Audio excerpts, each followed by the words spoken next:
देखो बच्चों, ये ब्रिज कोर्स, इसमें एक अंक के 8 प्रश्न आएंगे और 2 अंक, 3 अंक, 4 अंक के कोई प्रश्न नहीं आएगा। इस प्रकार से ब्रिज कोर्स, जिसमें कि तिमाही और अर्धवार्षिक में बहुत अधिक आया था, तो इसमें कम आएगा, लेकिन एक अंक के 8 प्रश्न आएंगे, तो कुल अंक 8 प्रश्न का। तो इसको अपने को ध्यान से करना है, बिल्कुल चौथी पांचवी का गणित है। फिर जो अपने को प्रश्न बैंक में दिया है, उन्हीं प्रश्नों को हमको हल करना है। ये देखो ध्यान से, ब्रिज कोर्स 8 अंक का आएगा, एक अंक के 8 प्रश्न आएंगे, है ना। तो 8 अंक के हो गए, 2 अंक का कोई नहीं आएगा, 3 अंक का कोई नहीं होगा, 4 अंक का कोई नहीं होगा। देखो बच्चों, ये फिर से दिया यहाँ पे जो मैंने समझाया है। अब यहाँ पे मेरे को ये प्रश्न हल करना है, ये एक एक नंबर के प्रश्न है, फिर भी मैं आपको समझाते हुए आगे बढ़ूंगा। तो इसमें देखो, 1 दर्जन केले का मूल्य 60 रुपए है, तो 6 केलों का मूल्य पूछा है। अब 1 दर्जन केले का मतलब होता है 12 केले, तो 12 केले का मूल्य कितना है? 60 रुपए है। तो 6 केलों का मूल्य कितना होगा? जब केलों की संख्या आधी हो गई तो मूल्य भी आधा हो जाएगा। फिर 12 केले थे ना, 12 में से 6 केले हो गए, तो मूल्य भी 60 का आधा 30 रुपये हो जाएगा। तो सीधा ये हो गया, ये हमारा उत्तर हो गया 30 रुपये। फिर उसके बाद दी गई आखिरी में छायांकित भाग निम्न रूप का हो। इसमें कुल भाग कितने? 4, 4 में से एक छायांकित हो रहा है, तो 1/4 होना चाहिए, तो ये रहा उत्तर हमारा। फिर देखो ध्यान से, यहाँ पे ये लिखा है, ये गुणा का निशान है, 10 गुणा 90 बराबर 15 गुणा क्या आएगा? तो देखो 10 का 9 में गुणा करेंगे तो कितना आएगा? 90 आएगा।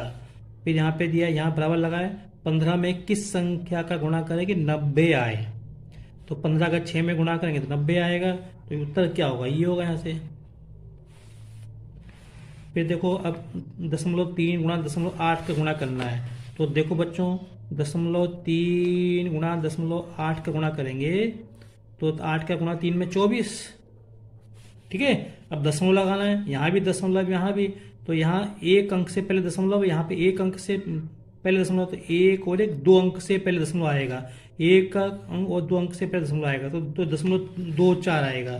तो हमारा उत्तर क्या होगा? ये ब वाला होगा। अब उसके बाद देखो, सही जोड़ी मिलाइए, हमको ये दिए, इसका इससे मिलान करना है। तो मैं आपको बताता हूँ कैसे करना है।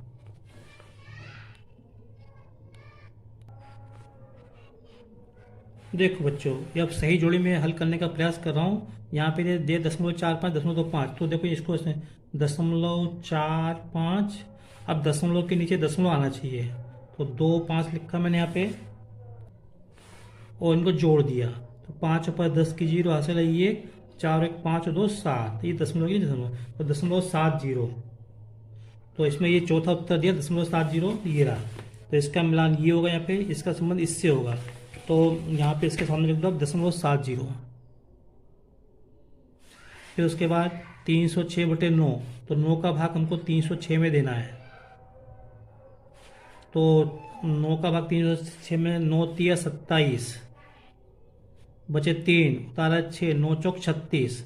और चूंकि ये संख्या माइनस की थी तो यहाँ माइनस आएगा, ये माइनस के थे ना, तो माइनस, तो माइनस क्या आएगा? 34 आएगा। तो यहाँ पे इसके सामने क्या है? -34। देखो ये उत्तर दिया हुआ है हमको, -34, ये रहा। तो दूसरे का संबंध पहले से है और पहले का संबंध किससे था?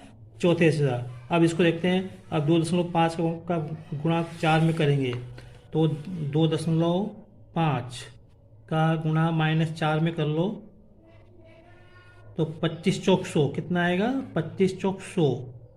अब दशमलव लगाना है, तो दशमलव एक अंक के पहले दशमलव है, यहाँ तो दशमलव है ही नहीं, एक अंक के पहले दशमलव तो यहाँ पे आएगा, तो क्या 10.0। तो 10.0 कहाँ? ये रहा। तो पहले का संबंध किससे? 5 से, तो इसके आगे आप लिख दो 10 लिख दो। ठीक है, चलो अब यहाँ पे ये 2.5 प्लस के, ये माइनस के, तो इसको अपन हल करेंगे तो क्या हो जाएगा? घटाएंगे, तो 3.5, बड़ी संख्या में से छोटी संख्या घटाना है, दशमलव के नीचे दशमलव आना चाहिए, 2.5 घटाएंगे तो क्या आएगा? 5 में से 5 का 0, 3 में से 2 गया 1, और दशमलव के नीचे दशमलव, लेकिन माइनस के आएंगे, तो माइनस का 1 आएगा, इसके सामने लिख दो -1। तो देखो यहाँ पे ये -1 नहीं दिख रहा है क्या? शायद यहाँ पे -1 नहीं दिख रहा है, कुछ गलत हो गया लगता है, तो इसका ये -1 होना चाहिए। ये होना चाहिए -1। तो पहले का संबंध छठे से, यहाँ माइनस नहीं छपा है, ठीक है। चलो अब उसके बाद देखिए 4/5। अब मैं यहाँ पे कहता हूँ इसको 4/5। तो भाग देना है अपने को, भाग देंगे तो कितना आएगा, 5 का भाग 4 में 2, वही 5 का भाग 4 में 0 बढ़ जाएगा 4। अब अंक नहीं है, अब अंक नहीं है तो क्या करेंगे, यहाँ पे अपना दशमलव लगाएंगे और यहाँ 0 लगाएंगे, 5×8 = 40, तो 0.8 आ जाएगा। तो 4/5 का संबंध किससे होगा, 0.8 से होगा। 0.8 दिख रहा है, ये रहा। तो इस 5 का संबंध किससे होगा, दूसरे से होगा। तो इसके सामने आप लिख 0.8। और इसी प्रकार जब इसका भाग इसमें देंगे तो 5/10। तो देखो बच्चों, जब हम बटे में 10 है तो दशमलव इधर जाएगा, तो 1 शून्य है, 1 शून्य, तो 0.1 अंक इधर खिसक जाएगा, तो यहाँ बीच में 0 आ जाएगा, तो ये जाएगा 5, 1 अंक यहाँ से आएगा, ये 0.05। तो इस तरह से ये देखा आपने, ये 0.05 ये वाला। तो छठे का संबंध किससे होगा, चौथे से होगा। अब देखो बच्चों, ये प्रश्न है, एक शब्द या एक वाक्य में उत्तर लिखना है। तो संख्या 1312 में कौन सी संख्या जोड़ने पर ये मिलाई। तो सीधा ये है कि जोड़ने पर ये आ रहा है तो इसमें से इसको घटा दो, या जैसा मैं बताऊँ वैसा आप कर लो। तो जैसे क्या है, 1312 में मान लो हमने x जोड़ा, तो संख्या क्या हो रही है, 1400 हो रही है। हमको x का मान निकालना है, तो 1312 को उधर ले जाओ, तो 1400 माइनस 1312। अब ये भी बताता हूँ कैसे करना है आपको। 1400 इकाई के नीचे इकाई का अंक रखो, 2 लिखो, 1 लिखो, 3 लिखो, 1 लिखो। इकाई के नीचे इकाई का अंक आना चाहिए। 10 में से 2 गए 8, 9 में से गया तो 8, 3 में से 3 गया 0, 1 में से गया 0, तो 88 आएंगे। तो क्या आएगा, 88 उत्तर आएगा इसका। तो क्या जोड़ेंगे, 88 जोड़ना पड़ेगा, 88 उत्तर आएगा, ठीक है। फिर उसके बाद मोहन के पास 157 रुपये हैं तथा सरला के पास 72 रुपये हैं, तो मोहन के पास सरला से कितने रुपए अधिक हैं। तो फिर वही करेंगे अपन, क्या करें, देखो भाई, मोहन के पास अधिक हैं और सरला के पास कम है, तो कितने अधिक हैं, तो इसमें से घटा दो, इसमें से। तो 157 में से हम क्या करेंगे, 157 में से 72 घटा देंगे। अब मैं ये बताता हूँ कैसे आएंगे, देख लो। 157 में से 72 घटाओ, तो 7 में से 2 गए तो 5, और 15 में से 7 गए 8, यहाँ पे तो 85 रुपये बचेंगे। तो मोहन के पास 85 रुपये अधिक हैं। आगे देखते हैं।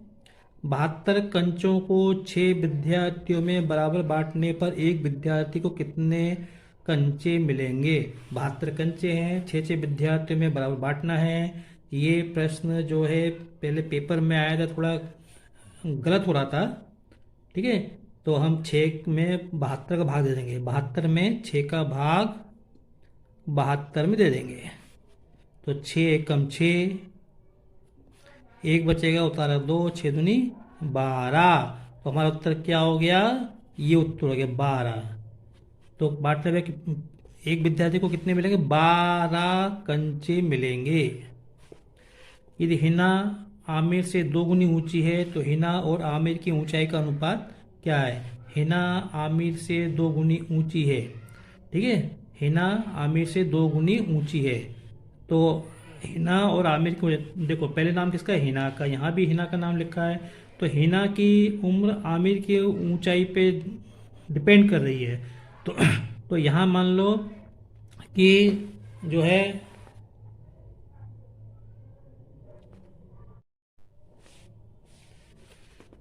तो यहाँ हमने आमिर की ऊंचाई x मान ली, तो हिना की ऊंचाई क्या उससे दुगनी है, तो हिना की ऊंचाई कितनी होगी, 2x। अब इन दोनों का अनुपात कैसे लिखेंगे, a से लिखेंगे, 2x अनुपात x।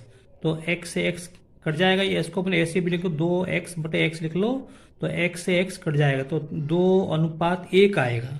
उत्तर क्या होगा, 2:1, 2:1 ये हमारा उत्तर आएगा। चलो आगे देखते हैं।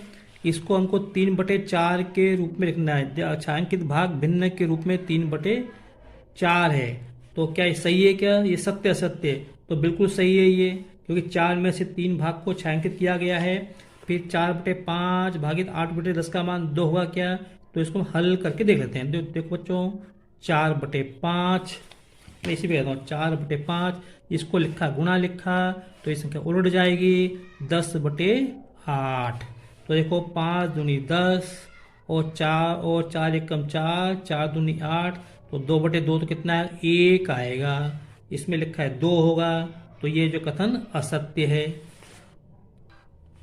ठीक है, मतलब इसको हल करेंगे 1 आएगा, इसमें लिखा है 2, तो ये 2 नहीं होना चाहिए 1 होना चाहिए, तो ये जो कथन असत्य है।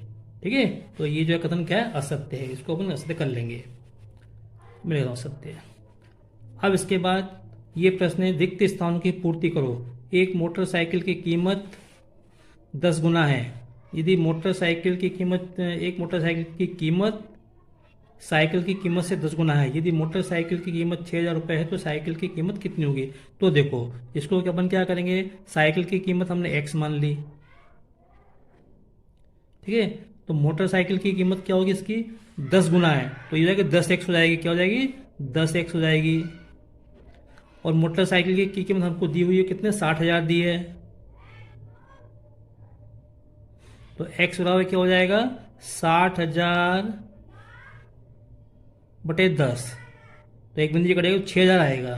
तो मोटरसाइकिल की कीमत तो साइकिल की कीमत कितनी होगी 6,000 होगी। इस तरह से आपको प्रश्न करते आना चाहिए, और नहीं तो सीधे 60,000 में 10 का भाग दे दो भाई। चलो अब देखते हैं 5,728 में 7 का स्थानीय मान, 5,728 में 7 का स्थानीय मान, तो स्थानीय मान क्या क्या होता है, देखो 8 का स्थानीय मान 1 है, 2 का स्थानीय मान 10 है, 7 का स्थानीय मान क्या होगा 100। 100 कैसे है, सैकड़ा के स्थान पर है, तो 100 का गुणा करेंगे तो 7 गुणा 100 बराबर आपको 700 लिखना है यहाँ पे। फिर 3/5 में से 1/5 घटाए थे लो, 3/5 में से घटाया हमने 1/5। अब ध्यान लो यहाँ पे बच्चों कि हर समान है तो ऊपर की संख्या को सीधे घटा सकते हैं, तो 3 में से के 2, तो 2/5।